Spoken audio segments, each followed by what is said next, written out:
Perintah Besar terus diansak ngamat ke danji bakal keudah ditanggam dalam sempekat ianya nyediaka agih pemansang ke cukup ngagai Sabah Enggau Sarawak. Senator pilih Peter Tingum madaka jako ansaknya digagak. Bekau ari peminta pemansang kedua-dua menuanya Suah Hamad diputung nyentuk tinggal setengah sebedau ke dibantai dalam rang undang-undang bajet. Kerajaan Persekutuan harus terus menyemarakkan pelaksanaan perlembagaan persekutuan itu sendiri bagi memastikan pembangunan pesat di Sabah dan di Sarawak. Perlembagaan persekutuan merupakan dokumen perundangan tertinggi di negara ini yang mengamalkan prinsip demokrasi berperlembagaan berasaskan dengan izin written constitution.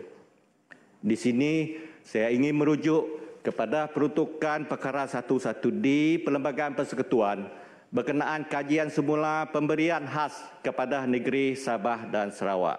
Bila mansut ke jakunya Rambau Aum Parlimen di Kuala Lumpur hari 5.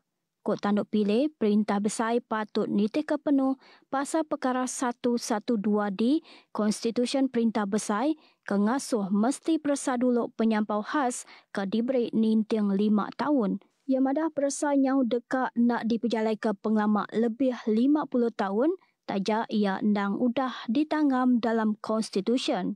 Koya penglawan engau nadai bebenar berjalan ke mekanismenya, ngujung ke Sabah ngau Sarawak, terus bertapik engau tatak belanja, serta dikena nampung pemansang tik berguna ke belanja besar.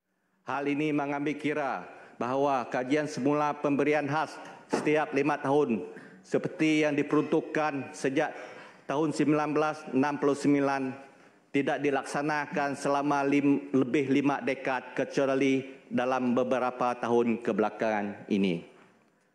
Perkara ini turut menjadi perhatian kerana permohonan peruntukan pembangunan oleh Kerajaan Sarawak dan Sabah pada setiap tahun kewangan lazimnya tidak diberi sepenuhnya. Kebiasaannya hanya diberi 50% atau lebih sebelum rang undang-undang pembekalan dibentangkan di Dewan Yang Mulia ini untuk kelulusan. Nyalai ia nyemetak madaka Perintah Besar patut lebih mereti dalam berjalan ke tanggung pengawal konstitusi serta komitmen di Baru MA 63 lebih agak bak sukut merik belanja pemansang ungkup Sabah Enggau Sarawak.